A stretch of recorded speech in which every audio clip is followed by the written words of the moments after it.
see what's this. Maybe we'll check out that the other one too. But what's this Phil Spencer stuff? It took a while to find the right words to begin this video with, but I think we found them. They are the words of Phil Spencer, and I'm just going to say them straight.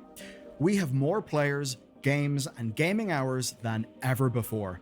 Our platform, hardware, and game roadmap have never looked stronger. Yeah, Phil Spencer said those. He didn't say them a few months ago, he said them, well, pretty much now. That's how he opened his memo to staff, right before he laid off many thousands of this staff. is about the You see, layoffs. this is Xbox's 4th round of layoffs in 18 months. Oh. Microsoft stock just hit an all-time high one day before these layoffs. And we can see the reporting. Hasn't it been and like every year they laid people off, is profitable. basically? So, how can they justify all of these cancelled games, all of these closed studios, and all of these layoffs?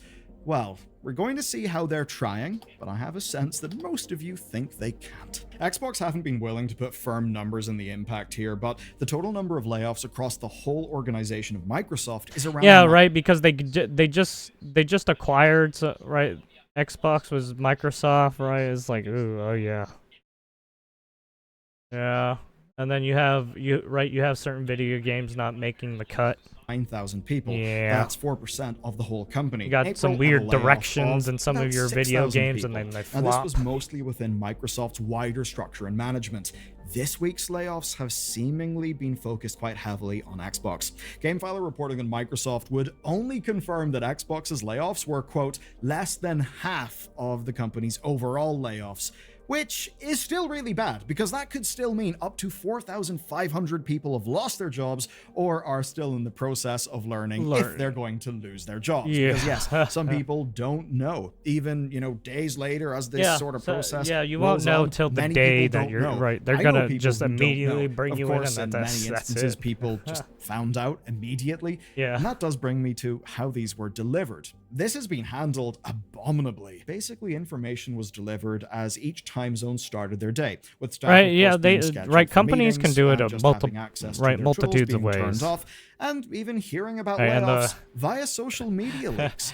And it doesn't matter which one's which. Some people might fly off the fucking very handle. Late in the day that the statement from Xbox Studios head Matt Booty eventually leaked out and seemingly put a cap on the total casualty list. But man, it is a long list. 3 announced games have ended their development. Well, it's because usually I feel like companies should tell you in advance so that you could find something before they fucking shit can you, Greg right? Nails and Louise O'Connor are planning to leave the company in the wake of that move.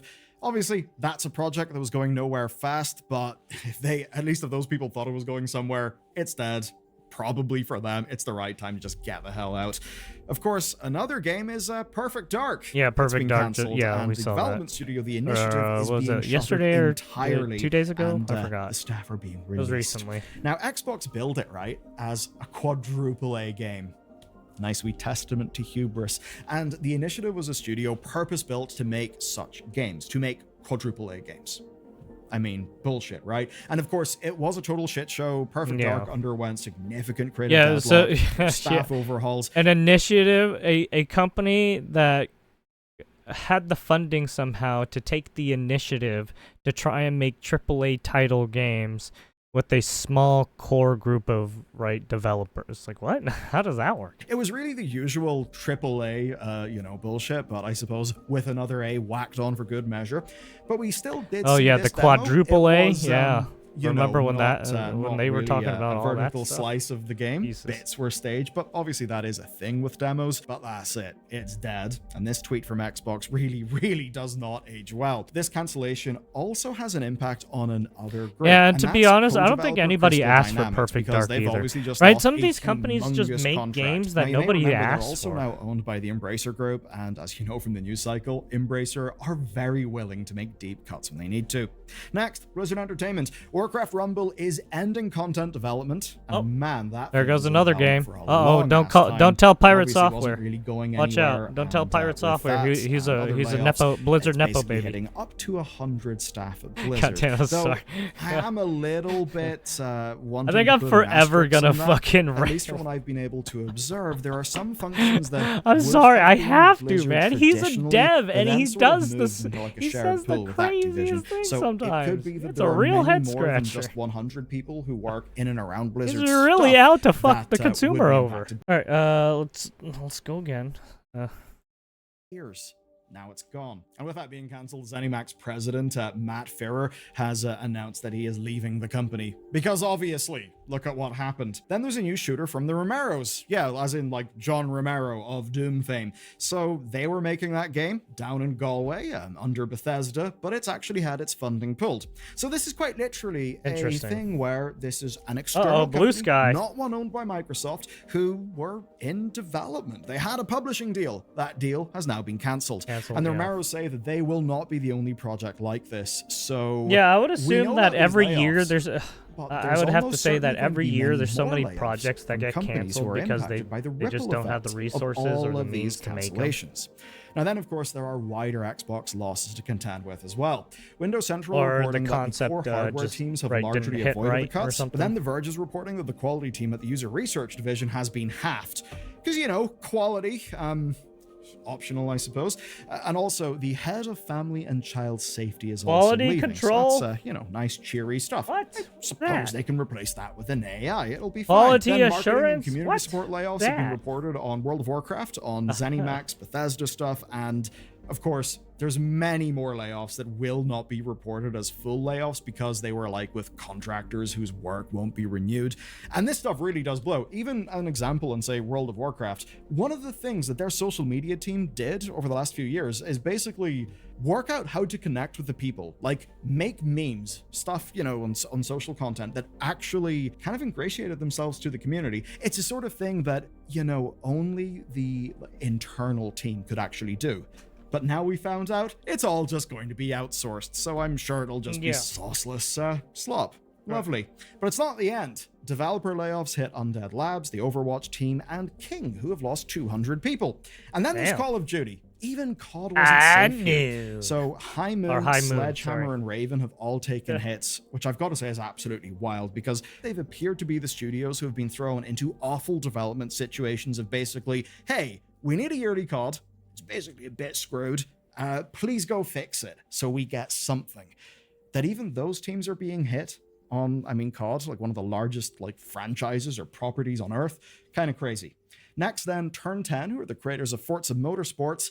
Well, they're not having a nice time. Now, they've had 2 decades of specialized experience on racing games, and now they've been halved. Yes, halved. 70 people, half the studio are gone. And damn, so they only had 140 people working on the Forza franchise, and now they're just reduced to half. Turned into a live service, so I guess there's no need for sequels. So I guess, you know, we'll just throw all of that talent into the bin. Yeah, Lovely. Garbage now, I guess. Of course, there's the other Forza stuff, Horizons. I mean, right, it was the same case with EA and Westwood, right? So you might be wondering, why they were like, yeah, sorry, have to happen? We told you to make this game, and well, it didn't hit correctly. Oh, sorry, you're fired. It's been in flipping decades. Revenue, right? Revenue has spiked. Spiked on a quarterly level. It spiked on an annual level. I mean, just look at Blizzard when they took the team that took the RTS and changed it to StarCraft only. And then that team got kicked out after StarCraft was done, right? You know what we've all seen to them being a third-party publisher? They're basically selling probably more games on PlayStation than Xbox now. The Switch stuff has also gone well. They've got constant bestsellers for old ports.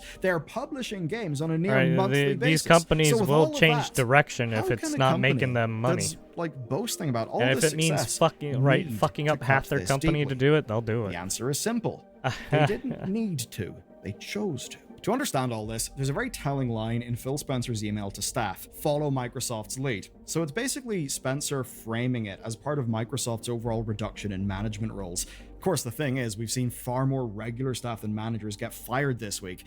And like, Xbox can come up with whatever business strategy they'd like to run their business. They can pivot to Game Pass. They can give up exclusivity. They can stick an Xbox logo on any bit of hardware that can possibly stream a game. But, you know, if Microsoft's AI business can have 22% growth of $4.5 billion last quarter, I mean, hey, look, they're just trying to get you to use their cloud services so that they can, right, whenever the service gets,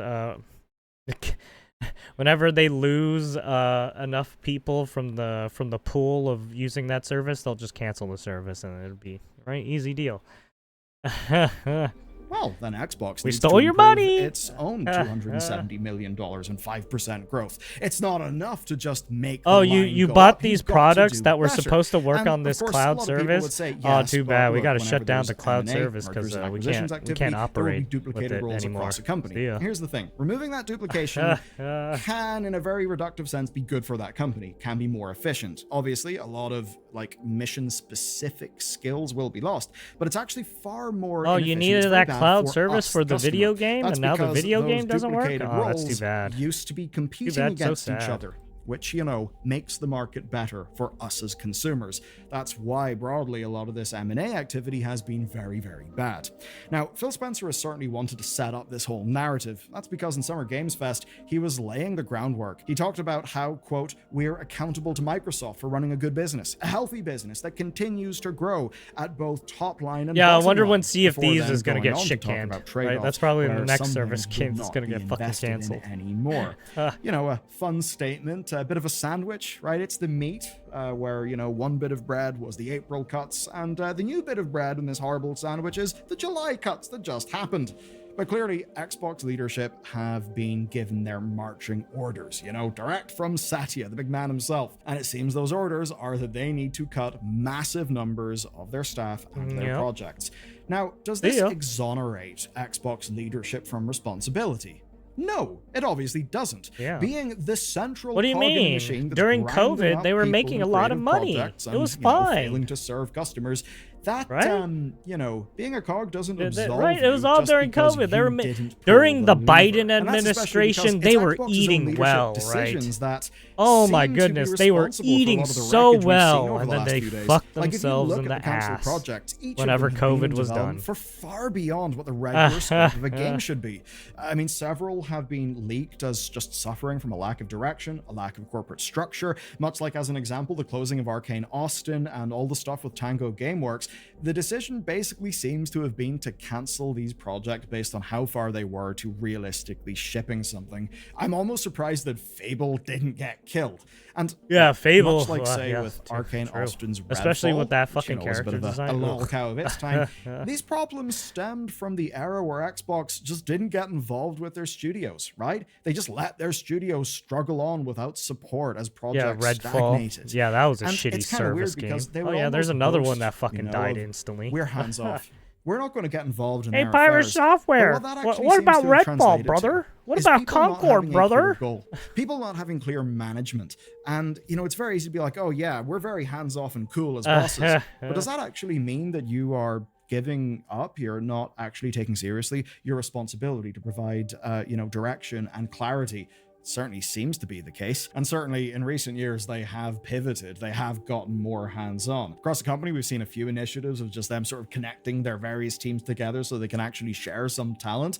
But this is it's too goddamn late. Obviously, just look at all this. And now the devs who tried to make all of this stuff work are, of course, paying the price. And the executives who made the decisions are obviously not being punished because, you know, Yeah. Phil's still there, Sarah Bond is still there, Matt Booty's still there. Because, you know, Yeah, I their mean, just job look at is actually Borderlands, right? to preside With, over making what's his large name? cuts and things Fucking- like that.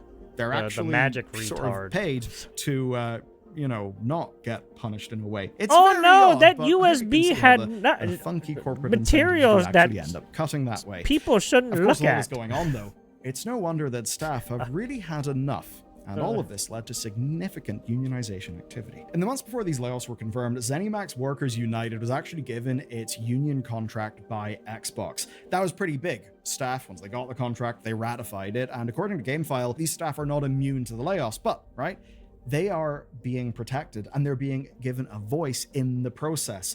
And that does actually help. At the very least, they are harder to lay off than people who are not in a union. So those in the union cannot be summarily dismissed. Basically, the union gets basically to negotiate unions to try and have save as many like a jobs as they can. citizen Obviously, bullshit that stuff. can be contrasted with all of the staff across Xbox Oh, who, you can't know, do this woke up without one letting me day know. just to find out they were locked out of their systems before the workday had even ended. Lovely.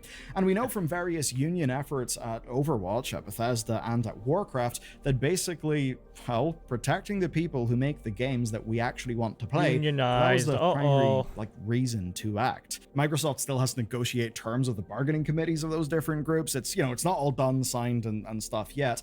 And they may not save everyone from this like executive-led lovely gutting of these studios, but what those unions do actually do is give those staff a voice in how any bad news happens, and also it does protect them from bad leadership if things go wrong in the future. Given how Microsoft operate, which is obviously not in your interests or my interests, Correct. and also not in the developers' interests, I think those developers having more their power only interest is is actually a what good am thing. I? Now, I understand, say, in the American They're context or in the shareholders. British context, people will rightly have a big old discussion about the places of, the trade union movement. Were there oversteps in the past that made things uncompetitive? Yeah, Was and it they're just actually trying not to something break else the that law led to a because they don't want a lawsuit. etc., etc., etc. We can have that chat. The thing that matters, though, the most is a very simple way of, the triangles where it's like the developers, the publishers, the players. It's easy to make two of those things be balanced. It's hard to make all three be balanced. Right now, it's obviously all in the publisher's favor. I think the more developers have got power, well, the more that's actually in line with our interests. And you may say, oh, it was only the Warcraft social team who got the boost. They don't matter. It's just PNGs that they make. Outsource it. AI, the image. No, those people do actually matter to your best interests if you're, say, a World of Warcraft player, because they were really good at reaching the community. They were really good at marketing. And funnily enough, if you're a player of a game, it's actually in your interest that that game is well marketed by people who are actually passionate about marketing that game, not by some random company who has just got an outsourcing gig. So even in those things where you could say, oh, but it's not the core development team. That's what everybody wants. No, it actually does still matter humongously. And that whole thing of saying core development team, that often pits developers against QA, against support. And the reality is, it takes a hell of a lot of people to pull off a game right. And if all you have is game developers, then congratulations. You probably won't have that many sales, because you do need customer support, QA, marketing, and all those things to make the game happen. The future, then. Correct. 2026 marks Xbox's 25th anniversary. And at the last showcase, Big Phil Spencer promised a big celebration event. He teased the return of Gears, of Forza. Wonder how that'll happen. Of Fable, of Halo. And in his memo to staff during these layoffs, the studio head Matt Booty promised that the company had more than 40 projects in development. But in this environment, where your game can have a gameplay demo at the Xbox showcase in 2024 and then just be cancelled a year later, why would developers trust that Microsoft? That's insane. Why would players believe? Yeah, that's an interesting one, right? They showed this off too. And it looked like it was okay. It was running decently. Oh well, I mean, obviously it was kind of right. It was on train tracks, but I mean, they had something, right? They had something, and it looked like it worked, right? They had a demo, right? They had a vertical slice of a game. They don't have in their but hands. And that's I guess the thing. When if you're a year out later, they can optimizing, implement for everything the quarter, maybe you'll lose sight of the big picture. Get stuff maybe done, and that was it. You'll just see the numbers as numbers, and you won't realize that those numbers are a result of a relationship that you cultivate with your customers.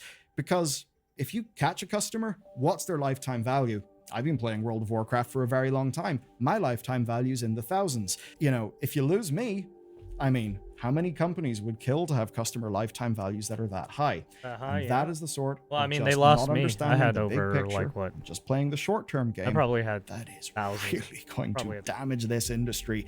And more, it's not that I advocate people check out indie games because Dota, I just have a hatred for much. things with a big budget and a lot of glitz and glam. Hated it. No, absolutely not. I love the big budget stuff too.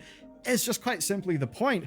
I don't think that's where we should, I don't think that's the horse we should be betting on, because look at how it's behaving. Obviously, more will happen regarding the story in the coming days. We will do a follow-up report so that you actually, understand how things are shaking out.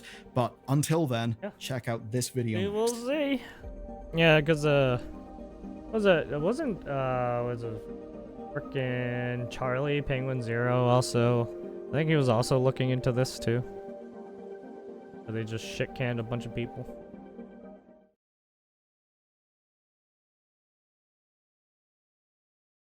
And then there's the fucking pirate software one. Okay, Let's this see one's this going to one. be fun. So, the Stop Killing Games initiative is almost over, and the last time we covered it, the European Citizens Initiative, which is the part of it that matters the most, had just opened. And as of right now, you've got just days to join it, meaning that this is your last chance to make your voice heard and hopefully Your last prevent the chance games in that the you buy from EU. being destroyed.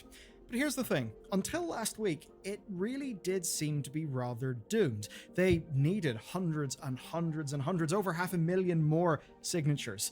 But, well, right now, it's gaining thousands an hour. Well, I The mean, reason why is after quite Pirate funny. Software So here's what dropped his happened. video, They and needed then to hit more and 1 more million content signatures, but creators after started months of talking stalling, about they it. only had 450k. But then, Right, I over mean, it the was horizon, right. a People savior came. talked to That it, savior talked is it to the Pirate ground, Software. right? And that's because Whenever his it first opposition, came out, plus a few pinches of and then old more, Warcraft, sparked I the guess drama for that is now for surging whatever signatures to the reason, tune 6 or of 9 over months later, 240,000 in more just content 7 creators days. are talking about So, it now again time to get because you up right, to speed. it It all was began almost last year a when the due darlings date. at Ubisoft shut down the Crew. Now, they didn't just shut down the online features, they shut down everything because, as it turns out, even the single player required the online component. That basically meant that your copy of the Crew was, no longer Obsolete. a thing that you could really do anything with. So, Ross Scott from Accursed Farms was not a fan of this, so he started a movement. Now, you may know Ross from things like Freeman's Mind or Dead Game News, and his plan, right, was to use the law, not change.org, to actually change things here. And Yeah, it certainly correct. seems that now, a year on, he actually may succeed in a way. So basically, right, Well, yeah, Ross I mean, it believes gets that the ball consumers rolling, bought yes. a product with games like The Crew, and that product was then taken away. But from Ubisoft's perspective, it's rather different. They argue that But he they sold also- a license to a live service, a service that they could For yourself, simply end 30 whenever they wanted. So put simply, what this movement aims to do is to address this gray area so that at the very least, people would get formal clarity on what they were actually buying. Best case scenario would involve something basically with more teeth. Now, this was all multi-pronged. There was a UK campaign that hit problems early on with the government claiming that existing laws already cover the issue. As for the US, well, basically, They can't it's do never it. an option because of already settled law. Yeah. Now, because of this, stuff looked grim. But last summer, another path opened, and that path was the EU Citizens Initiative. So, this lets EU citizens propose legislative agendas, and this proposal was very simple. Stop destroying video games. And what it would require certainly does sound simple. It's that any game sold in the future would have to prepare for the eventuality or the possibility of server shutdowns, that they would need to remain in a functional, playable state. Now, this could be through, say, single-player access, maybe through peer-to-peer connections, opening up private server stuff. You get the point, Your right? cloud But server is actually, cancelled. What's key right Yes. now is that at this point, the implementation details are actually not required. Sorry, The way we this have to works is cancel that 'cause if we can't it use is the service successful, anymore. The EU would then have 6 months to respond, and if they say yes, then they Yeah, will adopt a resolution. we're And that would we're guide moving the EU team activity, to do but it something would else. Not instantly mean a We don't whole have bunch of anyone to new maintain the super hasty server. laws. But Sorry. make no mistake, it would actually matter. And that's because EU policy has got global impact. I mean, it's pretty obvious now. Just look at Apple and Google for one example. Now, for this, all that's needed is A, 1 million signatures, and B, a minimum threshold being passed in at least 7 EU countries, which basically just exists. So, I don't know. Yeah, If it the French all get exists. together and want something that nobody else wants and only one country passes, then hey, the EU's safe. Anyway, you get the point. That is the challenge. Those Yeah, are I the was all like, stakes. yeah, it's Here's not what gonna happened pass. next. No With the other politician requirements, the fucking regional cares. Let's be thresholds real. do seem to be quite manageable, right? Now, the million signatures is quite a lot. I mean, a hell of a lot. And success there would require a multilingual international campaign. Well, I mean, one that's well, actually the politicians centered on have said EU yes, citizens. apparently in Who 7 was leading countries. it? Well, an English-speaking Of the YouTuber EU. with a cult following, which I mean in a positive way, just so I'm being clear. guess they But actually basically, rallied it's not together. a huge number of people. Now, this story obviously did cut through. Loads of people covered it, us included, and the early momentum was really strong.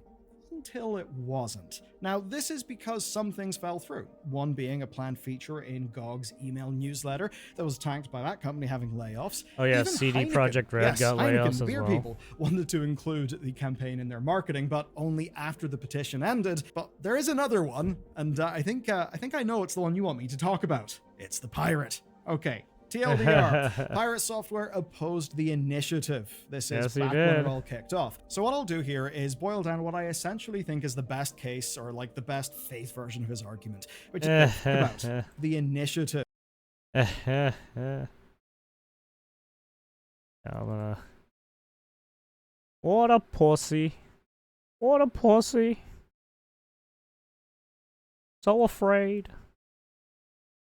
This is back when it all Motherfucker's kicked off. practically So what I'll do here rich. is boil down Acts what I like a essentially spoiled think is the brat. best case, or like the best faith version of his argument, which is essentially that in very many cases, And goes on his overregulation anti-consumer often protection actually rights. helps the incumbents. In this case, would help the AAA companies. The reason Hey, being fuck that him. they would If he be wants the only to, if he wants to companies go to with the war over resources consumer to protection actually rights, okay, overcome the I'm fine with that. regulations.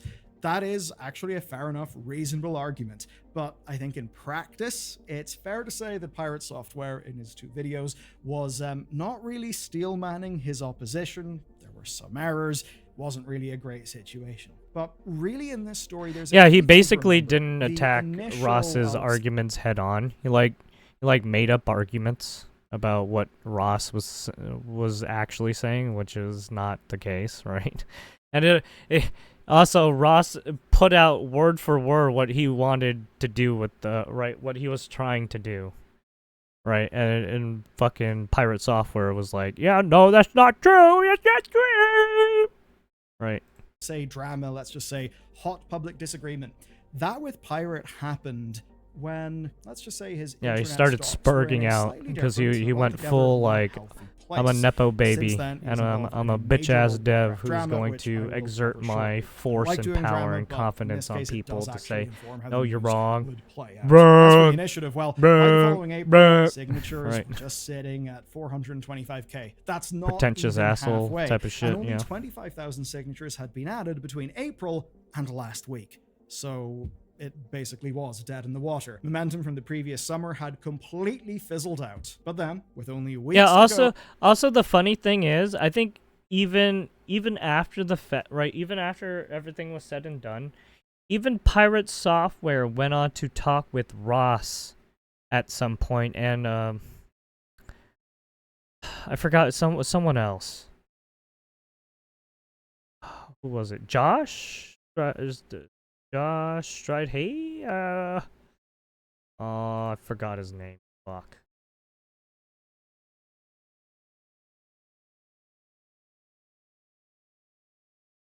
Yes, Strife Hate. Yes. Even Pirate Software even talked to Josh and fucking what's his face at the same time, where they were trying to be like, yeah, no, this is not what not what the fucking petition is about. But right, Pirate Software didn't care basically. Scott posted his video. Yeah, it was all Everything weird. changed. The end of Stop Killing. Right, I think he already made up his own judgment based on the first instance, right? Because he was already getting a lot of flack too from like a lot of other stuff too. So maybe he just like jumped the gun and was like, whatever, I don't care anymore, right? Games. It's a fairly dramatic, somber title for a video, and one that is fair. It absolutely did appear to be dead. It was a final plea and an explainer made by a very, very tired-looking man. It was clear to me that the campaign had taken its toll. Scott admitted as much. One choice quote, "It's like asking someone with severe dyslexia to write a book report on war and peace. I am the wrong person for that job." And I think that does speak to the absolutely mammoth amount of work. Oh, come on, what's wrong with that? No, if someone's going to try and take your life, I mean, are you gonna defend yourself, or are you just gonna roll over and fucking take it? The fuck? Defend it's not yourself. all that Scott said. He took aim at Pirate and he explained point by point, right, how Pirate's coverage was, in his view, not at all a fair and yes, he did defend representation himself of the overall initiative, its goals, its specific language, and I would say from my read of it, I think Pirate almost immediately jumped straight to some worst case outcomes. Yeah, he basically jumped to the worst case version of the scenario, campaign.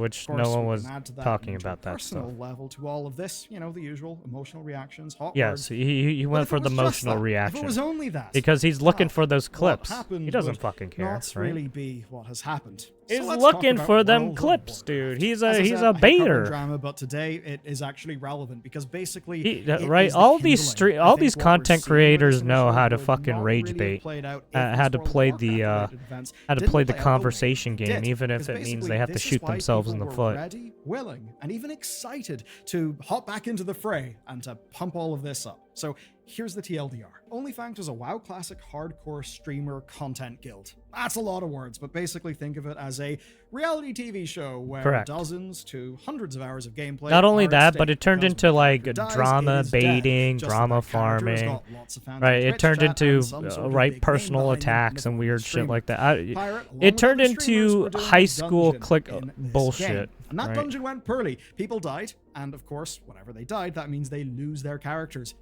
Death. Progressed. Yes. You might be thinking, so what? A World of Warcraft dungeon run went bad, and people lost their characters. Well, I mean, in it's a the amount of hardcore time you server. have to Why spend is to that try a and news level story? back up and everything. Well, there right? It's absolutely this is a time reason sink. why. So it was broadly seen that he went very much every man for himself mode, trying to save his own character, and really to the Free detriment for of all. his teammates, a few of whom died. Now, at the time, tensions were high, and those tensions were pointed at Pirate Software, both from viewers and from his fellow party members. And what followed was, I think, to put a very messy thing in simple terms, in an emotional sense, the opposite of saying, shit, my bad, I'm sorry, I absolutely could have done more there, my bad. Basically owning the L, doing so in public, and doing so in a way that feels authentic. Of course, that, feels authentic because it actually is authentic. So if you ask me, what actually happened is a common downfall of very smart, very rational people. That's because very smart, very rational people can rationalize how they are very, very right and others are very, very wrong. And from that place, it's very easy to disregard how other people think and to not have a holistic view of I'm the always situation. in the right. I mean, to put it in very simple terms, I wouldn't say I'm always in the right, but really they've already set in and stone what all that of they this were in the meant right. was fuel for the fire, an abundance of fuel.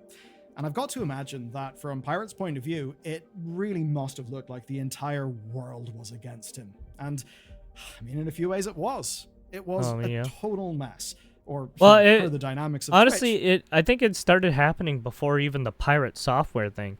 Because OnlyFans usually does that weird drama farming bullshit. So it's like, that's literally what they were trying to do for their content creation. And then people just took it out of line, basically.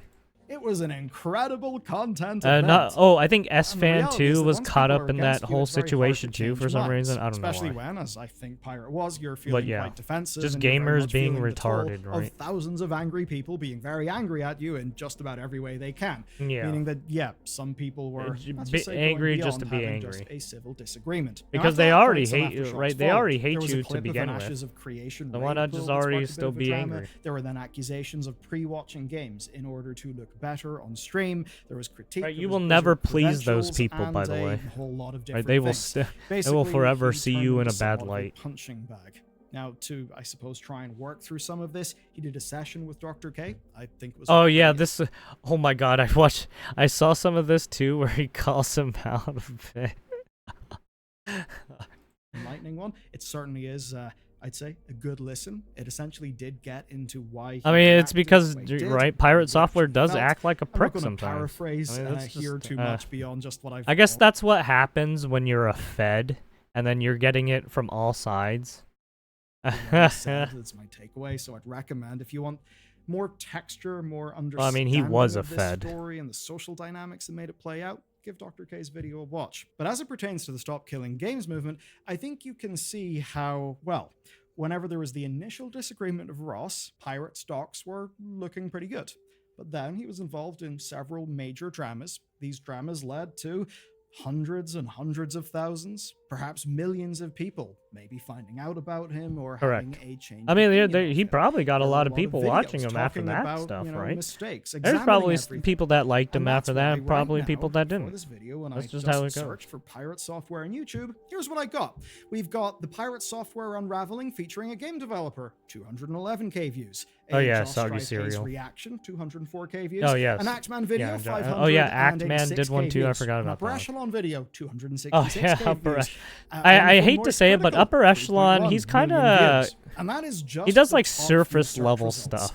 We're talking about Right, he doesn't views really here. dig Now, too deep while in so certain many of these were rooted in situations. dramatic aspect, He only digs deep obviously on they were related to situations stop like killing games, and they all painted stop killing cybersecurity games stuff in a or positive fraud light. stuff. And what that essentially meant is that When it comes to like VTuber stuff or like video game stuff, he doesn't go too that deep. All you needed was a passing interest in one of the larger ongoing dramas, and of course, even if you didn't have that, social media algorithms do know how to find you if you could be interested in it. All of that means a humongous megaphone, and so far, it absolutely seems it's done the trick. We've went from almost certain failure at 454k signatures to, at the time of writing this video, 714k, and at the time of recording, which was only a few hours later, 737k signatures. I think now that basically means that they need it was after 263K everyone, right after all the big days. content Obviously, creators were if making this rate videos holds on just a it, little it bit started longer, to pick they'll up traction absolutely again. make it. Or will they? Because here's the thing. They do actually need consistent, legitimate signatures. Yeah, they need correct Here's why it's fairly signatures. simple. Fake ones. Also, you cannot put overexcited Americans having fun with a VPN. Yeah, you can't do right. Also, you have to put in key information to actually verify that you are part of that country. You can't sign an So they do ask for verification, so right? So You can't lie on those. And if you do, right, if you're now, falsely if it reporting succeeds is someone basically else's the EU name and Commission stuff, will well, that's consider not going to further work, action. right? That could be legislative action, or it could just be guidance on existing consumer laws.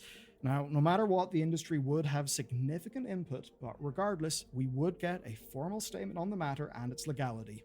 And that's actually a powerful starting point for future conversations. Correct. This is a starting point.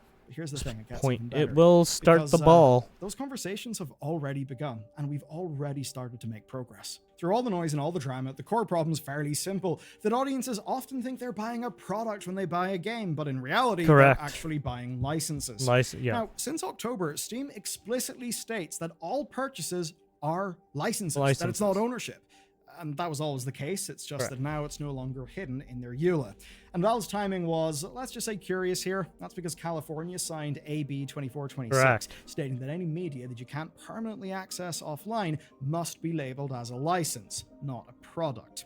Now, another side to this is companies seeing PR opportunities, and there's a beautiful irony. Ubisoft. Yes, the very company that started this whole mess is actually taking action.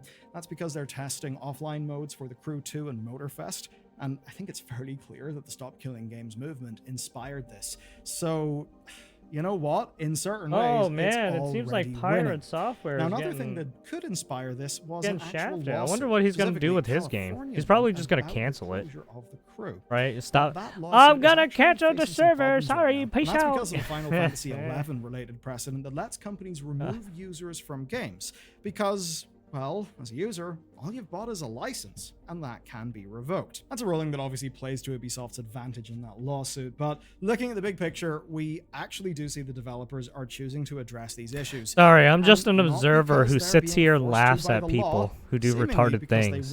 And then if you really want to start like mutual combat things, I don't mind fucking you up, yeah? It's very easy.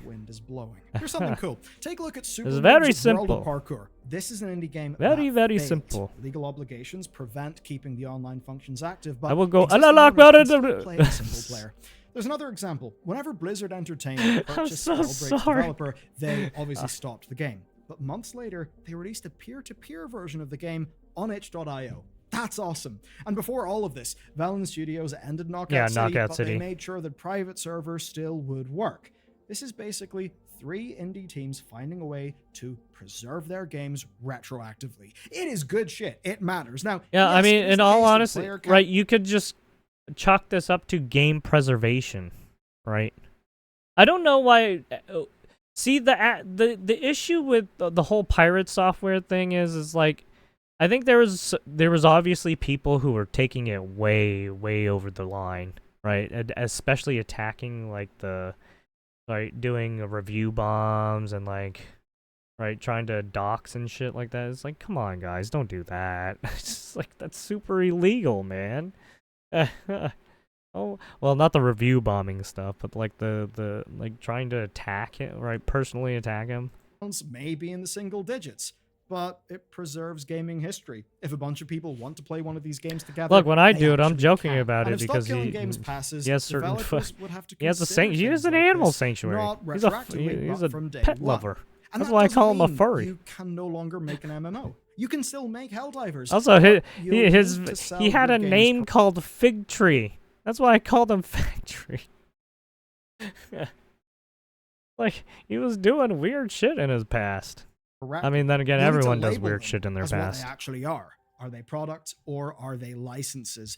And you'd need to provide some sort of exit plan whenever servers shut down. And nobody is saying that retrofitting games for offline play is an easy thing, but I don't actually think that's a reason not to try this. Because in many ways, the direction of travel has not been great in gaming. It's often not been great in consumer law, at least until recently. I think making progress in this realm is absolutely a good thing. And I think the idea, why not try? Well, I think that is the attitude that we need. Of course, as for some of the Basically, reasons why they want to not, do the heard bare those from Pirate minimum. They Software. don't want to I think try. most Just look people at Pirate are thinking Software that on with his balance, no, it's infinite actually worth if-else giving statement. this a shot. I think the If benefits of statements. consumer awareness, consumer protections, and well, game preservation are pretty damn good reasons. I'm pretty sure why we should every actually try. every So, it's up to programmer you. has My to go question through is that simple. fucking Why issue not give it a of try? trying to You figure can out, find oh, the do I thing do linked just down below. And, if well, else if you want to statements? see, Do I an do example of else consumers if not being treated statement? fantastically? Right. Capcom, I if you're just do a being naughty switch, and it's time to right? call you out, you can find out all about it in this next video. Everyone goes through design implementation ideas and trying to figure out what's the best course of action. Look, I can be nice when I want to, but if you're going to do stupid shit like be anti-consumer, yeah, no, I have no sympathy for you. I'm going straight for that decapitation. There's already too many fucking assholes in this world trying to do fucked up shit. We don't need shifty motherfuckers trying to do some weird underhanded shit. Okay, I'm not about that. Not about that. Anyways, there you have it. Go check out Bellular News if you want to see more of his news coverage and more insider information from a developer himself and right, someone who's actually in the industry, right? There you have it. Thank you.